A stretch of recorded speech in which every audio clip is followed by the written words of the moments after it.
Assalamualaikum warahmatullahi wabarakatuh. Selamat siang, masih bersama channelnya Dinda Gemes. Hari ini atau siang ini kita akan mengoprek-oprek mesin kompresor kita. Nah, ini mesin kompresor ini kondisinya seperti ini, banyak keluaran oli.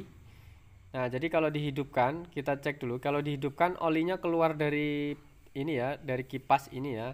Ini berhambur oli. Jadi di selain olinya keluar, dia bertaburan atau berhamburan oli dari kipas ini, dari arah as kipas ini juga suaranya kasar ya. Jadi kalau dihidupkan itu ada guruk guruk guruk guruk guruk guruk guruk sejenis. Pokoknya intinya suaranya kasar. Nah, bagaimana nanti kita akan mengecek dulu kondisinya, kita bongkar dulu apa yang menjadi penyebab, faktor apa nanti kita akan bongkar dulu. Makanya saksikan terus video ini dari awal sampai akhir, mudah-mudahan bermanfaat. Silahkan kritik dan saran untuk teman-teman mekanik, mudah-mudahan kita lebih baik lagi dalam menyajikan sebuah penayangan atau sebuah liputan video yang pada intinya kita itu hanya tujuannya berbagi pengalaman di dalam dunia perbengkelan bersama channelnya Dinda Gemes. Oke, lanjut ke video.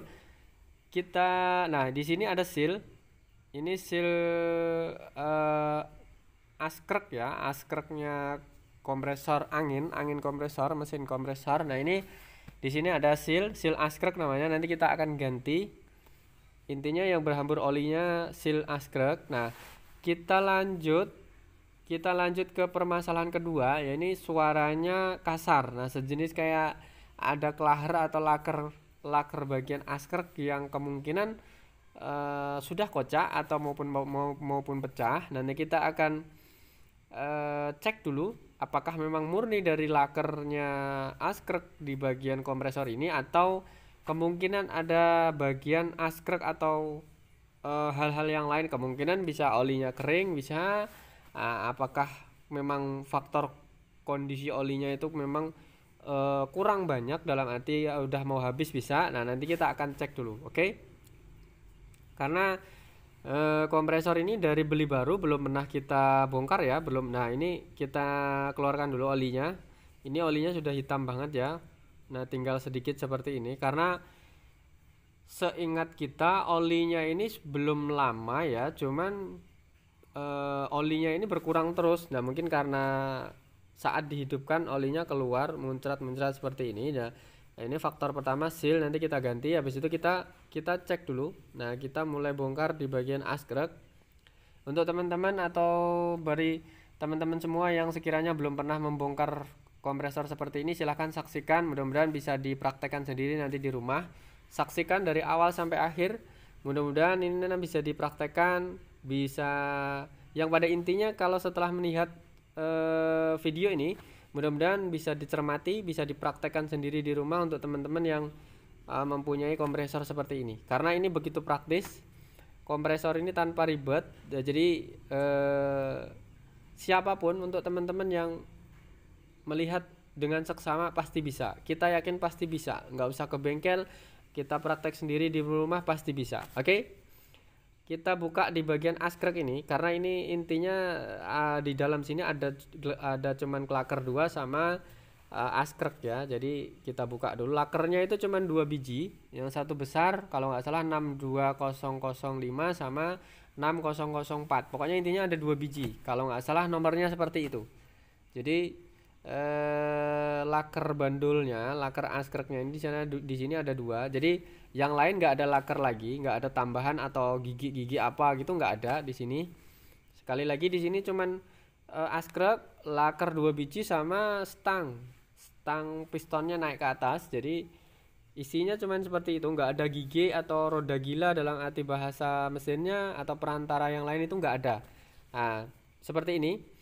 Bisa kita saksikan seperti ini, isinya seperti ini, roda gila atau askreknya kompresor ini. Nah, ini kelaharnya ada 2, lakernya ada 2, yang satu besar, yang satu kecil. Nah, ini stang ya, ini stang kompresornya atau yang penghasil anginnya itu di sini. Nah, di sini penggerak stang stang piston penghasil ini bonggolnya penghasil mesin angin itu di sini bonggolnya, nanti naik ke atas ada piston, habis itu di situ ada klep yang sistemnya kayak buka nutup itu terbuat dari kayak sejenis seng itu, nanti fungsinya untuk mengeluarkan angin. Nah disitulah fungsinya kompresor ini untuk menghirup angin, masukkan ke dalam tangki atau tabung di bawah mesin ini atau tabung kompresor ini. Nah jadi fungsinya seperti itu, begitu praktis dan sederhana alat kompresor ini. Jadi sebenarnya kecil bentuknya, tapi fungsinya atau multifungsinya begitu luar biasa. Nah ini kita buka dulu pengunci laker atau kelaharnya seperti ini. Saksikan ya dari awal sampai akhir biar bisa dicermati, nanti bisa ganti sendiri di rumah. Untuk teman-teman yang sekiranya waduh kompresorku di rumah kok suaranya kasar ya, nah gitu bisa dipraktekkan sendiri seperti ini ya. Ini kelahar. Nah di sini ada kelahar 2, isinya cuma 2 biji kelahar, yang satu kecil yang satu besar. Nah ini suaranya kasar ya, nah kruk. Kalau diputar seperti ini. Nah jadi nggak ada apa-apa ya, di sini cuma 2 kelahar ini tok sama as krek atau as bandulan atau roda gila. Nah ini seperti ini, begitu praktisnya alat seperti ini. Kelihatannya mewah dari luar, tapi setelah kita bongkar intinya isinya cuma seperti ini. Kelahar 2 biji, askrek sama stang piston naik ke atas komplit sama pistonnya ya. Jadi nggak ada gigi atau nggak ada perantara gigi yang lain ataupun laker yang lain, itu nggak ada. Jadi intinya seperti ini. Oke, lanjut kita pakai cara manual ya, ganti lakernya itu nggak pakai alat yang bisa dibilang pakai press atau dongkrak atau apa gitu. Intinya kita pakai alat sederhana, dalam arti manual. Kita ya intinya selayaknya cara manual lah, intinya seperti itu, karena kita bermaksud untuk berbagi pengalaman. Jadi sekiranya teman-teman yang pernah membongkar kompresor seperti ini dengan alat yang sederhana, silahkan. Sekiranya teman-teman yang menggunakan alat teknologi yang bisa dibilang canggih untuk membongkar seperti ini atau kelaharnya, silahkan. Intinya kita berbagi pengalaman dengan metode kita masing-masing. Jadi metode itu nggak harus sama, tapi intinya tujuannya sama, yaitu mengganti klaker. Nah yang sedang kita pakai ini menggunakan metode manual menggunakan atau melepas kelahar 2 biji ini. Nanti kita akan ganti yang baru, jadi nggak perlu. Kalau sebenarnya ada teknologi itu sebenarnya bisa menggunakan kayak press gitu ya, cuman sekali lagi kita pakai manual. Kita pakai alat bisa dibilang caranya manual, karena ini nggak perlu dipres. Menurut kita nggak perlu dipres. Jadi dengan kesederhanaan seperti ini bisa nanti kita akan buka dan mengganti kelahar yang lama menjadi kelahar baru. Memang cara melepasnya agak susah sih ya, ini kelasnya askrek. Di bandulan ini nggak boleh ini ya, nggak boleh apa namanya, harus praktis menggunakan alat seperti ini.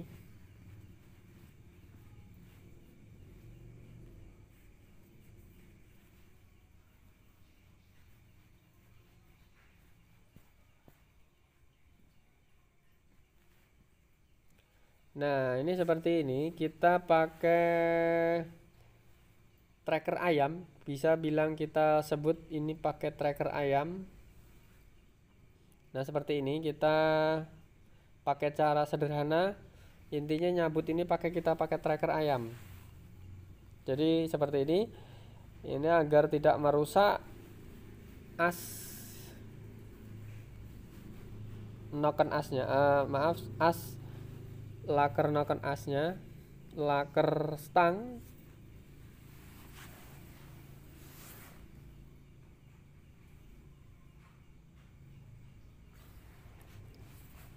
Jadi ini nggak ada titik, nggak ada knock ya. Intinya kita bisa mengatur sendiri, karena jangan terlalu masuk jarak antara kelahar satu dengan kelahar yang lain. Ini kurang lebih hampir sama jaraknya. Jadi di tengah ada pembatas. Nanti habis itu diganti kelahar yang baru pakai yang baru juga.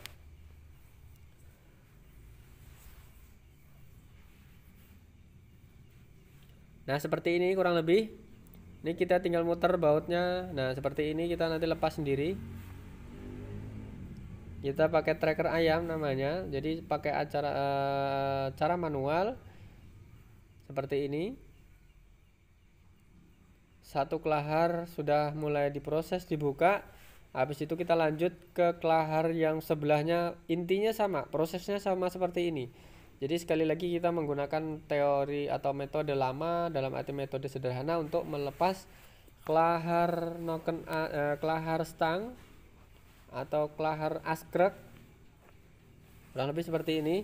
Kita pakai cara manual atau pakai tracker ayam. Setelah kita lepas, setelah kita ganti yang baru, nanti kita tinggal masukkan kembali. Jadi intinya sebenarnya praktis banget ya. Jadi makanya kita yakin untuk teman-teman yang sudah menyaksikan video ini dari awal sampai akhir, silahkan dipahami, silahkan dicermati bagaimana. Nah, ini jangan lupa di keep-nya dilepas dulu ini. Silahkan dicermati, silahkan difahami benar-benar sistem kerjanya yang kita hadapi seperti ini, yaitu mesin kompresor. Setelah kita paham, nanti kita akan tahu, kita hidupkan nanti gimana kondisi mesinnya seperti ini, normal apa enggak, misalnya ada yang bermasalah atau enggak, itu pasti kita tahu. Namanya seorang teknik itu pasti logikanya ada main. Namanya seorang mekanik itu logikanya itu pasti bisa dimainkan dalam menghadapi suatu masalah atau menghadapi teknologi yang kita hadapi seperti motor, mesin dan sebagainya. Itulah jiwanya seorang teknik, jiwanya seorang mekanik itu pasti tahu, pasti akan berpikir jauh ke depan tentang yang kita hadapi seperti ini. Jadi setidaknya analisa itu perlu. Seorang mekanik, seorang teknik itu analisa itu harus secepat mungkin untuk menghadapi masalah yang dihadapi di depannya.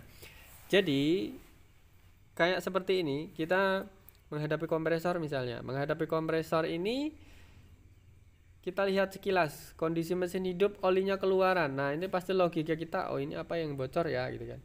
Oh ini apa yang kira-kira sealnya yang rusak ya. Nah, kita dilihat dulu, kita analisa dulu. Itu pertama, faktor untuk menyelesaikan apa yang menjadi penyebab olinya bocor. Nah, itu faktor pertama. Nah, faktor yang kedua, analisa seorang teknik itu pasti bermain. Ini kalau dihidupkan suaranya kasar, gemuruh kayak ada suara hujan. Nah, ini logika seorang teknik, logikanya seorang mekanik bengkel itu paling tidak, oh ini kira-kira ada kelahar yang pecah ataupun kondisi dalamnya yang kurang beres. Jadi jangan dibiarkan terus, dalam arti jangan sampai bilang biarin atau biarin aja.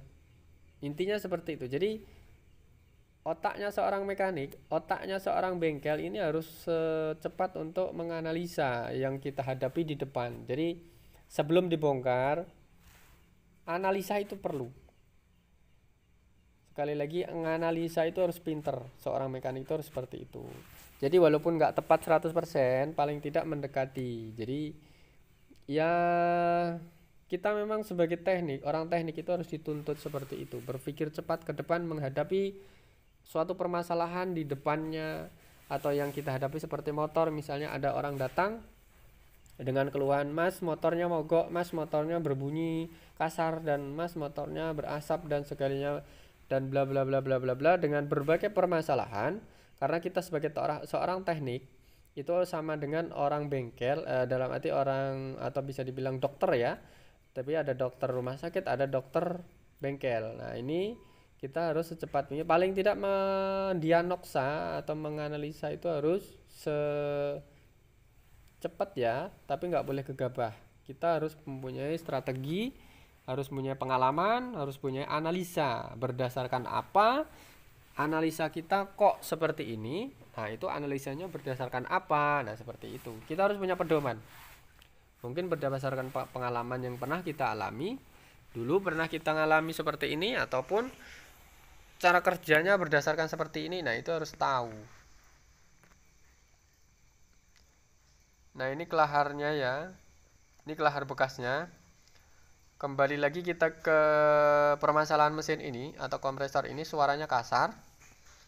Setelah suaranya kasar, habis itu sekali lagi olinya keluar, muncrat-muncratan keluar. Jadi eh, kita mulai, sudah kita bongkar.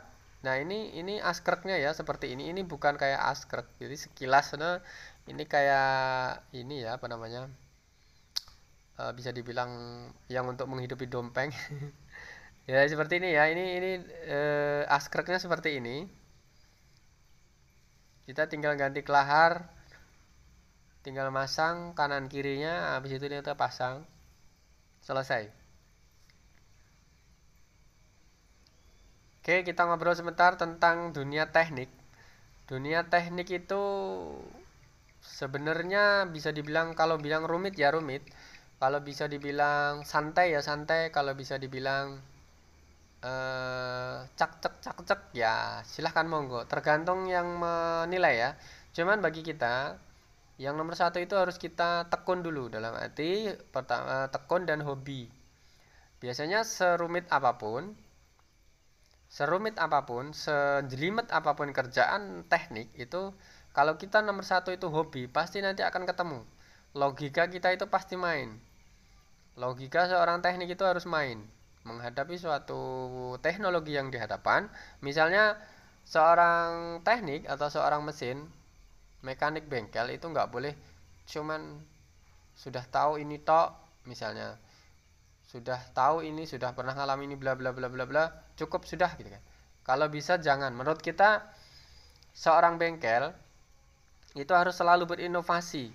Dalam arti selalu berinovasi itu, misalnya nanti lambat laun ke tahun ke depan itu pasti akan ada perubahan, pengembangan terus di dalam dunia perbengkelan otomotif. Misalnya ada motor terbaru, kita harus cepat mengikuti ya perkembangan, misalnya teknologinya motor apa. Jadi kita harus cepat terus, kita harus secepat mengikuti perkembangannya bagaimana, nah teknologinya bagaimana. Kita harus, paling tidak kalau misalnya kita belum mengetahui, kita bisa browsing di internet, kita bisa browsing di dunia sosmed, di sosial media banyak. Nah kita paling tidak kita harus mencari ilmu sendiri sebelum menghadapi langsung motor tersebut. Kita misalnya ada motor terbaru nih gitu kan, teknologinya kayak ini ya, kita harus cepat, kita harus mencari sendiri, menganalisa sendiri. Oh ternyata motor baru ini ya pengembangan motor lama, cuman injeksinya diperbarui ini, misalnya pengapiannya diperbarui ini. Jadi harus seperti itu, mekanik itu harus cepat. Jadi jangan katakanlah berhenti di situ, dimanapun sampai kapanpun mekanik itu harus selalu berinovasi dalam mengembangkan sebuah teknologi ya yang dihadapnya. Di situ menurut kita ya, menurut kita itu mekanik itu memang dunia bisa dibilang unik. Selama kita tekun, selama kita tetap mempunyai hobi, salam satu jiwa, salam kuku ireng bahasa bengkelnya, itu kita akan selalu bisa menghadapi permasalahan apapun, pasti bisa. Kita harus yakin seperti itu. Ibaratnya dokter, kita harus yakin bisa. Itulah motivasi seorang mekanik kalau buat kita ya. Motivasi atau penyemangatnya seorang bengkel pasti ya kurang lebih seperti itu. Kita harus punya strategi tersendiri. Jangan menghadapi, oh ini gak bisa nih, misalnya menghadapi suatu permasalahan atau motor, ya paling tidak motor mogok atau apa gitu misalnya gitu. Oh ini nggak bisa nih, bla bla bla bla bla bla gitu. Kalau bisa jangan. Kita harus selalu menghadapi tantangan di depan ini, harus kita bisa. Intinya seperti itu. Jiwa seorang mekanik bengkel itu harus seperti itu. Jangan mudah menyerah. Intinya seperti itu. Oke lanjut, kita bagian pemasangan kelahar ya. Ini kelahar bandul. Nah ini pelan-pelan, jangan sampai kebablasan. Nanti kalau kebablasan nanti akan terlalu dekat ya. Ini kelaharnya. Nah ini jaraknya sedikit aja ya, antara kanan sama kiri atau atas sama bawahnya. Ini jaraknya sedikit. Sekali lagi kita pakai cara manual.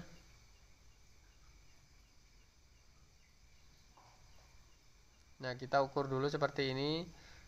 Kalau memang misalnya jaraknya terlalu belum pas, kita bisa tambah lagi jaraknya. Jadi intinya seperti itu, kita mengatur ulang. Karena sekali lagi manual dia seperti ini, mengatur jaraknya.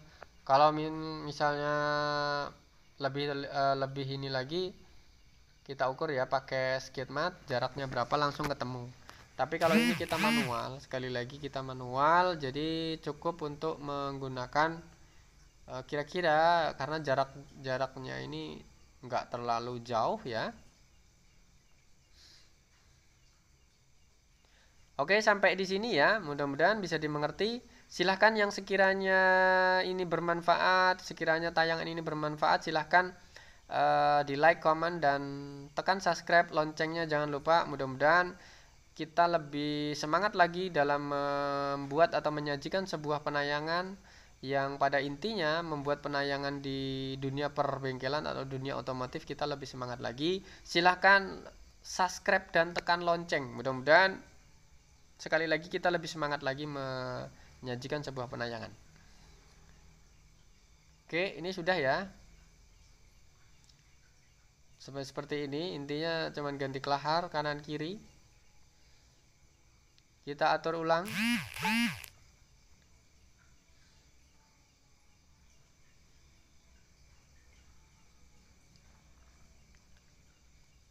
Kita cek dulu seperti ini. Nanti kita tinggal pelumasan pakai oli. Kancingnya jangan lupa. Nah, ini seperti gelang di sini. Nah, ini ada alur ya untuk masang capnya di sini.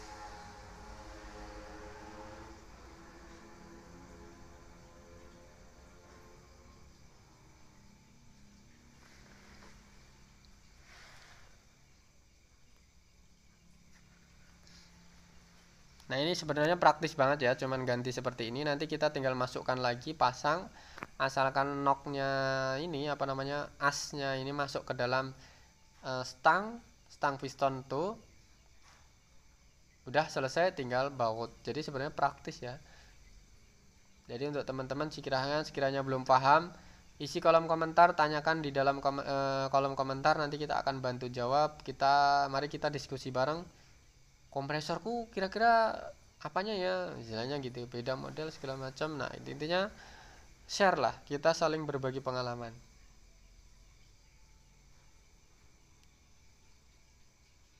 Kiranya punya kompresor atau mesin diesel sendiri di rumah, silahkan dibongkar sendiri atau silahkan diotak-atik sendiri. Sekiranya kurang paham ataupun nanti takut, nanti kalau rusak bla bla bla segala macam. Nah, kalau misalnya mesinnya sama seperti ini, kita yakin pasti sampean sendiri di rumah bisa praktekkan sendiri di rumah. Bisa, nah seperti ini. Lihat baik-baik, nanti kita bisa tunjukkan bagaimana cara masangnya kembali. Sampai nanti kita hidupin terakhir itu bagaimana, nanti kita akan praktekkan. Makanya ikuti terus perkembangan channel kita di dalam dunia perbengkelan bersama channelnya Dinda Gemas. Mudah-mudahan channel tutorial perbengkelan ini bermanfaat. Sekiranya ada yang kurang sempurna, ya mungkin kekurangan kita masih banyak. Paling tidak kita selalu berusaha untuk yang terbaik dalam membuat penyajian atau membuat sebuah tutorial dalam dunia perbengkelan yang membahas tentang penyakit-penyakit dan cara-cara mengatasi motor yang bermasalah. Setidaknya kita berusaha sesuai kemampuan kita, toh nggak ada yang sempurna, siapapun nggak ada yang sempurna, jadi kita intinya berusaha untuk yang terbaik. Cara menangani motor, cara untuk mengatasi penyakit-penyakit motor. Nah, di sini kita kumpulkan jadi satu dalam wadah suatu video. Dalam sekian lama kita membuat penayangan atau membuat video yang intinya kita berkecimpung di dalam dunia perbengkelan. Oke, nah seperti ini.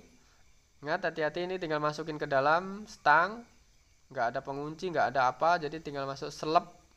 Habis itu kita baut 4 biji, udah selesai.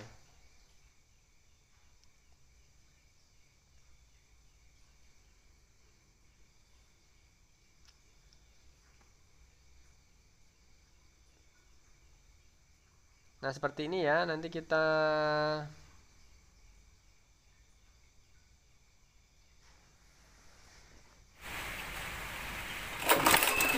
bisa praktekkan, tinggal masang baut. Oke, terima kasih sudah mengikuti kita dari awal sampai akhir, mudah-mudahan bermanfaat. Terima kasih atas waktunya.